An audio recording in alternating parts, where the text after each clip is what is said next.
রাস্তাটা একবার দেখো, এই রাস্তা ধরে ধরে ঠিক এইভাবে নামবো আমরা।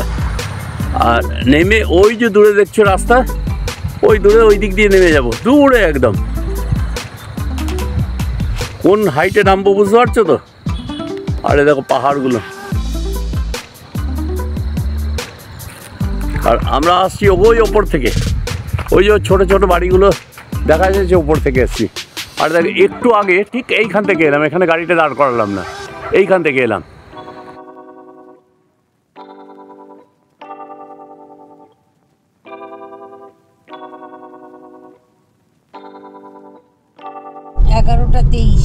এগারোটা 23 বাজছে, আরো ঘন্টাখানেক পরেই গরু বাতান আমরা এসে যাচ্ছি। আচ্ছা, আমরা ওখানে গিয়ে তারপরে আজকে লাঞ্চটা হবে। দেখো বাইকাররা যাচ্ছে।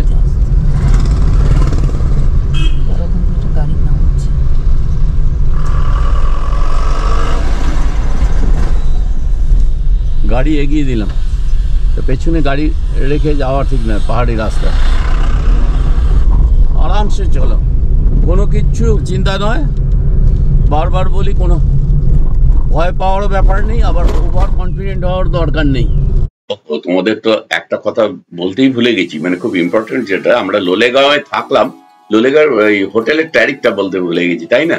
আচ্ছা, গতকাল আমরা এসেছিলাম শিটং থেকে মংপু থেকে বাগড়াকোটে, ওখানে লাঞ্চ সেরে আমরা লোলেগাঁওয়ে উঠেছিলাম বাগড়াকোটে ব্রিজ হয়ে।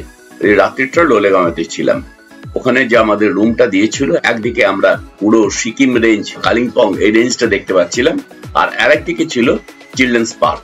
ওই রুম নিয়েছিল 1000 রুপিস, 1000 টাকা নিয়েছিল শুধু রুমের জন্য। গতকাল রাত্রিটা ছিলাম, আজকে তোমরা দেখেছো সকাল 10:35 আমরা বেরিয়ে পড়েছি। রাস্তা কি দারুণ দারুণ, কোথা থেকে কোথায় নেমেছি, কিলোমিটার ক্যালকুলেশন আছে, সব আছে। তো কত হাইট থেকে কত হাইটে নামলাম, এরকম একটা কিছু যদি থাকতো সেইটা বোঝাতে পারতাম যে আমরা কতটা নামলাম। এই পাহাড়ি রাস্তা এইভাবে প্রচন্ড সন্তর্পণে নামতে হবে।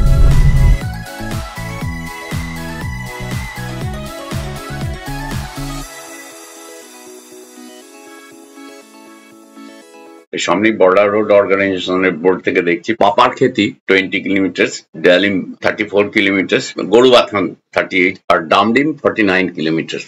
আমরা লাভা রোড দিয়ে যাচ্ছি, ডামডিম মোড়ে উঠবো। ডামডিম মোড় থেকে বাঁদিকে মালবাজার আর ডান দিকে সেবকের দিকে মুখ করে এদিকে গজলডোবা তিস্তা ব্যারেজও পেয়ে যাবো আমরা।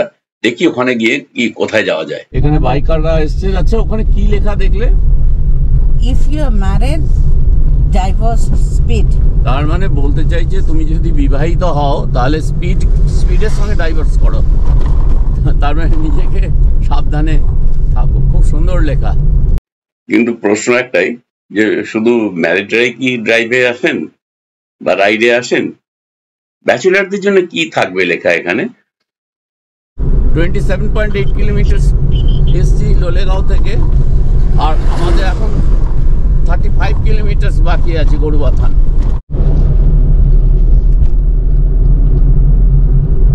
কেমন লাগছে বলো?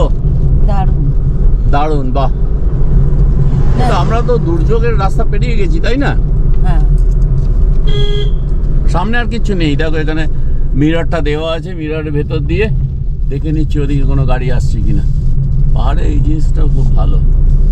ওই দেখো ওইখান থেকে নেমেছি, ওইখানে নেমেছি, ওইদিকে যাচ্ছি। আচ্ছা, এই যে এই বুদ্ধিস্ট যে মনেস্ট্রিতে এই পতাকার মতো এগুলো থাকে, এটার একটা নাম আছে। বুদ্ধিস্ট স্পিচ ওরা স্প্রেড করছে। একটা ইনফরমেশন তোমাদের দিয়ে আমরা হোটেল সানরাইজ থেকে বেরিয়ে লোলেগাঁও আলগাড়া ডাইভারশন যেখানে পৌঁছলাম, মানে যে জায়গাটাতে বাঁদিকে কালিম্পং ডেলো মানে এদিকটায় যাওয়া যায়, দিয়ে আমরা ওখান থেকেই লাভা রোডটা ধরে নিলাম। ওই আলগাড়া ডাইভারশন পয়েন্ট থেকে ডামডিম মোড় 54 কিলোমিটার।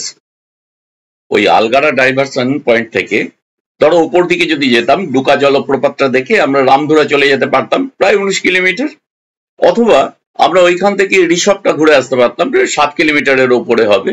কিন্তু আমরা ওখান থেকে সিদ্ধান্ত নিলাম যে ঋষি রোড বা লাভা রোড দিয়ে আমরা নিচের দিকে নেমে যাই। চলো ওখানে গিয়ে ডামডিম যে মোড় আছে, মানে NH 17 যেটা উঠছে, বাঁদিকে মালবাজার আর ডান দিকে এই ধরো ওই বাগড়াকোটে যেখান থেকে আমরা লাঞ্চ করে গতকাল বেরিয়েছিলাম, ওই দিক হয়ে সেবক হয়ে অথবা গাজলডোবা ব্যারেজ হয়ে ফিরবো। আসলে শিলিগুড়িতে আমরা আজ রাত্রে INWDর বাংলোতে নাইট আউট করবো। এরা প্লাস্টিক গুলো কোড়োচ্ছে, দেখো এরা একটা এনজিও বলো যাই হোক, এটা প্লাস্টিক আমরা এসে বাইরে থেকে বেশ ছড়িয়ে ছিটিয়ে রেখে দিই, এটা চাইছে পাহাড়টাকে অন্তত প্লাস্টিক বর্জন করতে। এটা পাপার খেতি। এবার পাপার খেতির বাংলা করলে কি বাবার জমি কিনা আমি জানি না, তোমরা সেটা বলে দেবে। জায়গাটার নাম পাপার খেতি। বেশ অনেক লোকজন আছে, মানে দোকানপাট আছে। আর এই প্রথম ওইদিকে একটা হাম্প পেলাম আর এইদিকে একটা হাম্প পেলাম। Border road organisation. গরুবাথানের কাছে পাপার খেতি, এটা হচ্ছে কালিম্পং ডিস্ট্রিক্টে, কালিম্পং সদর সাব ডিভিশন আর Gorubathan community development block, Pankhasari Khasmahal এরিয়ার মধ্যে এই ডিস্ট্রিক্টটা পড়ছে। এই হলো চেলখোলা। চেল রিভারের উপর RCCর এই ব্রিজ, দার্জিলিং এর পাঙ্কাশাড়ি খাসমহলে পাপার খেতি, এটা একটা পিকনিক স্পট হিসেবে পরিচিত। ওই বাঁদিকে দোকানগুলো আর ট্যাক্সি স্ট্যান্ডের পিছনেই ওই বড় পাথরটা আছে। এই দ্রুত প্রবাহমান পাথরের চেল নদী ডামডিমের দিকে গেছে। চেলখোলা বেরোচ্ছি, এখানে খেয়ে নিলে হয়ে যেত, কিন্তু হোটেল তো ভালো দেখলাম না। চেলখোলা কিন্তু রাস্তা যে সব খুলে গেছে, এই যে রাস্তা যে সব খুলে গেছে এতক্ষণ এসে চেলখোলার কাছে এসে দেখছি। খাবার ভালো আছে, তার মানে এইখানকার রাস্তাটা এটা ধস পড়ে বেরিয়ে গিয়েছিল, এখন রিপেয়ার চলছে। চেলখোলা পর্যন্ত আমরা নেমে গেলাম পুরো স্লোপটা, কিন্তু চেলখোলা থেকে গরুবাথানের পথে এবার কিন্তু আবার একটু উঠতে হচ্ছে। মন জুড়িয়ে গেল, কি সুন্দর চায়ের বাগান। ছবি তুলবে? হ্যাঁ দাঁড়ানো যাবে, না তুমি বলে আমি দাঁড় করিয়ে দিচ্ছি। এখানটা সুন্দর চা বাগান। বাঁদিকে দেখো গরুবাথান লোয়ার ফাগু টি গার্ডেন। এখানে তোমরা এই গোরখালি ড্রেস পরে ছবি টবি তুলতে পারো। দেখো বাঁদিকে একটা সাইনবোর্ডও দেওয়া আছে, এখানে অনেকেই ছবি তুলছেন গাড়ি দাঁড় করিয়ে। আমাদের ভারতবর্ষ তো বিভিন্ন জাতি বিভিন্ন ধর্মের সমন্বয়ে আমাদের ঐক্যতা, এইগুলো খুব ভালো। এইটা আমাদের ভেতরে একটা আনন্দের উৎসাহ দেয়। তো দেখি এখানটা একটু নেমে, আমাদের সামনে ডান দিকে দেখো আম্বিয়ক ভিউ পয়েন্ট, বাঁদিকে সকম ফরেস্ট, নেওড়া ড্যাম, ডালিংকট ফরেস্টের মধ্যে আছি। এরপর পগু ফরেস্ট আসবে, তারপর গরুবাথান আদি হ্যাঙ্গিং ব্রিজ আসবে, নিচে আসবে Titanic view point. Already Ambiok tea estate পেরিয়ে গেছি। এই এলাকাটাই পুরো অ্যাম্বিয়ক টি এস্টেট। তা আমরা যাচ্ছি গরুবাথানের দিকে। আমাদের এখনো লাঞ্চ হয়নি, সেই সকালে ব্রেকফাস্ট করেছি লাভাতে। মাঝে কোথাও চা খেলাম না, খাইনি বোধহয় না? আচ্ছা, এখন চলো, আর তো বেশি নেই। আর দেখছি 6.2 কিলোমিটার, 4 মিনিট মতো লাগবে। আমরা সকাল থেকে প্রায় 57.2 কিলোমিটার চলে এসেছি। আমরা বেরিয়েছিলাম 10টা নাগাদ, তা এখন টাইম হচ্ছে 12:36। তার ভালোই আসছি। এখানকার রাস্তায় স্লোপ আছে, তবে খুব সাবধানে, স্লোপ থাকলেই যে ফ্রিতে চলে আসা যাবে না, গিয়ার দিয়ে আসতে হবে। পাহাড়ের কোলে অ্যাম্বিয়ক টি এস্টেট, এটা অপূর্ব লাগছে। চারিদিকে পাহাড়, সুন্দর একটা দৃশ্য। আর রাস্তা এঁকে বেঁকে গেছে, কখনো কোথাও দেখছে বাঁদিকে নেমে যাচ্ছে। এখন শুধু নেমে যাওয়ার পালা, নিচের দিকে যাওয়ার পালা। এখানে পাহাড়ের মধ্যে যে টিনের চালগুলো দেখছো, লাল নীল অনেক সময় হয়, এখানে গ্রিন এই ট্রেনের চালগুলো। ঠিক একদম ডান দিকে দেখো, গ্রিনের সঙ্গে গ্রিনারি একটা আলাদা বিষয়। অ্যাম্বিয়ক টি এস্টেটের পরের এই জায়গাটা তো সাংঘাতিক ভাবে এখানে ভেঙেছে। এই রাস্তাটা কোনো সময় বন্ধ করা ছিল, কিন্তু এখন এর উপর দিয়ে সব বেরিয়ে যাচ্ছে। গরুবাথান আর মাত্র 5 কিলোমিটার। কোথা থেকে কোথায় নেমে এসেছি, এক পাহাড় থেকে আরেক পাহাড়ে। ওই চেল রিভার যে ব্রিজটা, ওইটা পেরিয়ে এলাম, মানে আর একটা পাহাড়ে চলে এসেছি। আর দেখো এই শেরমালি ব্রিজ পেরিয়ে আমরা এগিয়ে যাচ্ছি। এইখান থেকেই খানিক কিছুটা নেমে ডান দিকে গেলে টাইটানিক ভিউ পয়েন্টটা পাওয়া যাবে, বা আপার ফাগু যে রিভার ভিউ পয়েন্ট ওইগুলো সমস্ত পাওয়া যাবে। অনেকক্ষণ পর আবার দুটো হাম্প পেলাম। এদিকে চারিদিকে দেখছি হোমস্টে। এটা কিন্তু গরুবাথান এলাকার মধ্যে দিয়ে আরাম যাচ্ছি NH 717A পশ্চিমবঙ্গের জলপাইগুড়ি, কালিম্পং এবং সিকিমের প্যাংইয়ং এবং গ্যাংটককে যুক্ত করেছে। হোমস্টের মালিক দেখো ওপরে বসে আছে, এখনো বাড়ি কমপ্লিট হয়নি। হ্যাঁ, পাশে জলের আওয়াজ আসছে পুরো, মানে নদী বইছে তো ওই পাথরের মধ্যে দিয়ে জল বইছে। এখন 12টা 48 বাজে আর টোটাল আমরা 62 কিলোমিটার চলে এসেছি লাভা থেকে। শিলিগুড়ি গরুবাথান বাস, এই যে এই সামনে এই যে বাঁদিকে রাস্তাটা Gorubathan block primary health centre.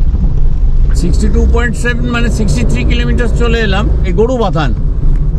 Siliguri এখান থেকে ঠিক পাক্কা 63 কিলোমিটার। এখানে গরম করছে তো। 18.2 কিলোমিটার পার লিটার তেল সার্ভিস দিল আজকের তেল সার্ভিসটা। বর্ধমান থেকে বেরিয়ে ইসলামপুর হয়ে শিটং, মংপু, লাভা, লোলেগাঁও এসে এইগুলো ঘুরে এসে 686 কিলোমিটার হয়েছে এই মুহূর্তে, মানে 686 কিলোমিটার হয়েছে।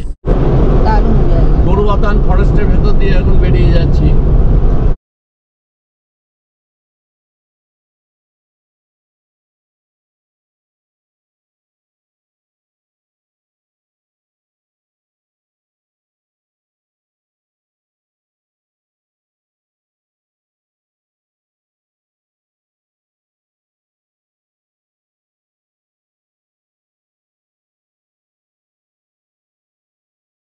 আমরা ডামডিং মোড়ে চলে এলাম। সেবক 26 কিলোমিটার এখান থেকে, আর শিলিগুড়ি 49 কিলোমিটার এখান থেকে। বাঁদিকে গেলে মালবাজার, এটা মালবাজার ট্রাফিক গার্ড। NH 17-এ পড়লাম, পড়ে এবার ডান দিকে আমাদের 24 কিলোমিটার এটা ধরেই যেতে হবে, কিন্তু তার আগে ওদলাবাড়িতে লাঞ্চ করতেই হবে, আর পারা যাচ্ছে না। এইবার দাঁড়াবই লাঞ্চ করতে।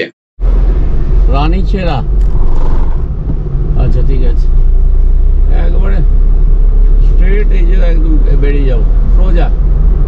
4 কিলোমিটার, ওদলাবাড়ি 3 কিলোমিটার, গাজরডোবা 25 কিলোমিটার,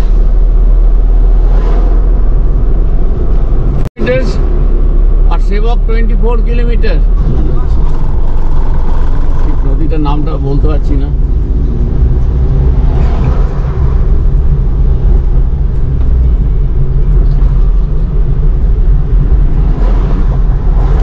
এটা ওদলাবাড়ি। গাড়িটাকে পুরো অ্যাবাউট টার্ন করে এই হোটেল ত্রিদেবে এলাম। এবার চলো দেখি খাওয়া দাওয়া পাওয়া যাবে কিনা। ইয়ে হবে, খাবার হবে, খুব খুশি।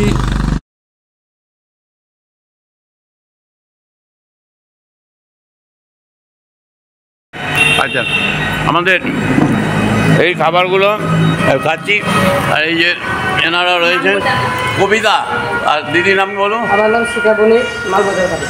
মালবাজার। মালবাজার। আর কবিতার বাড়ি কোথায়? এখানে বাড়ি। এই বছরখানেক হলো, খুব সুন্দর টিভি লাগানো আছে, খুব সুন্দর। ওইদিকেও বিরাট স্পেস আছে।